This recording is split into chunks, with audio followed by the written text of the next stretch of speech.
Thank you, Brian. Now a segment from Jason Mosher and Clayton Bigsby. With gas prices on the rise, many people are seeking alternate ways of commuting. Many people choose to take the bus or other modes of public transportation, instead of paying these high gas prices to fuel their own vehicles. The statistics that we have show where the lowest prices are, what cities and states have the lowest gas prices, and why. So if you want to lower your gas prices, you know where to go and when to buy. First, we're going to go with our correspondent, J-Mo, with the geographical price range for gas in our country.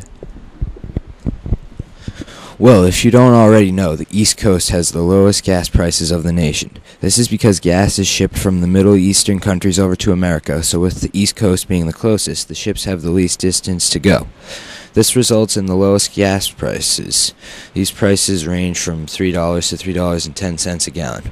The Midwest, unfortunately, is a different story. Because of the landlocked, gas has to be trucked over to the stations, which in the process uses gasoline in itself, resulting in even higher gas prices, ranging from $3.20 to $3.27 a gallon.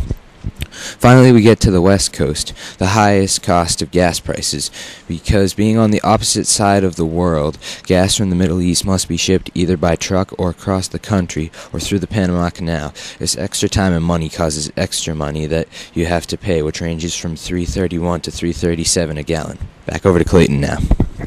Thanks, J-Mo. And how a little bit of helpful information for our viewers.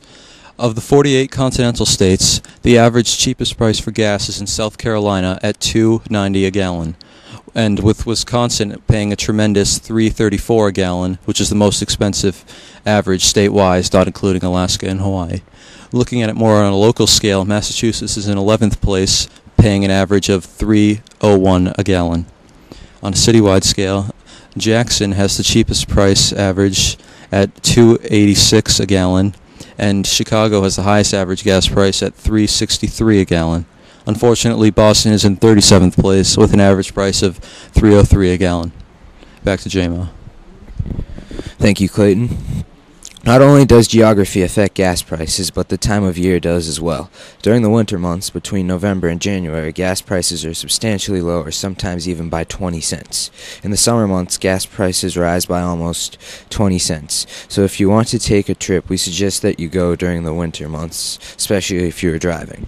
If you're already aware of gas prices have exponentially increased over the last few decades, believe it or not, gas was only 32 cents a gallon in the 1950s, and only in the new millennium, gas prices were at $1.70 a gallon.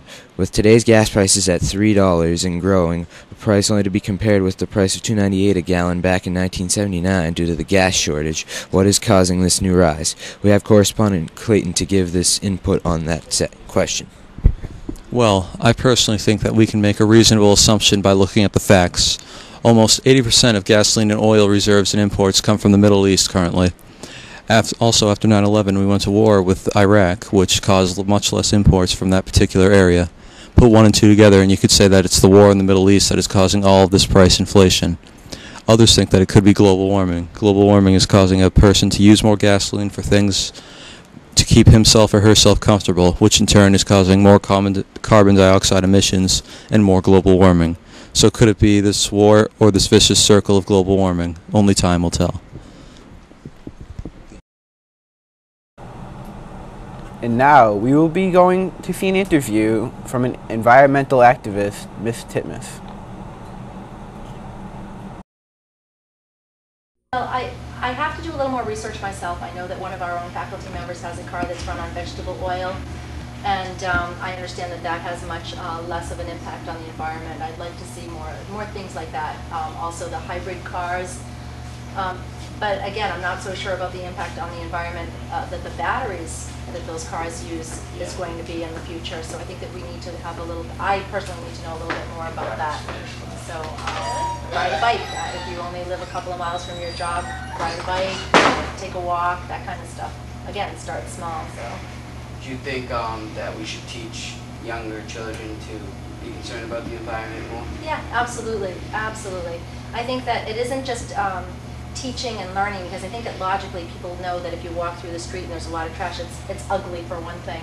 But I think that if you experience, I think that we can't just teach them in the classroom. I think that we need to take it out of the classroom. We need to get more kids involved in outdoor activities. I think a lot of kids nowadays spend an awful lot of time indoors, even when the weather's beautiful, playing video games or watching TV or whatever. I think we need to get kids outdoors more so that they can really get an appreciation for nature and for the outdoors. So we have an outdoor club here at the high school. I'd like to get more kids involved in that. You know, so if you see how beautiful nature can be without all the trash, when you see the trash, you're a little bit more concerned about it. So experience, I think, is important as well. I understand you're going to be making a garden of sorts. That's right. Yeah, that's the plan right now. So we're hoping that that's going to happen. Good.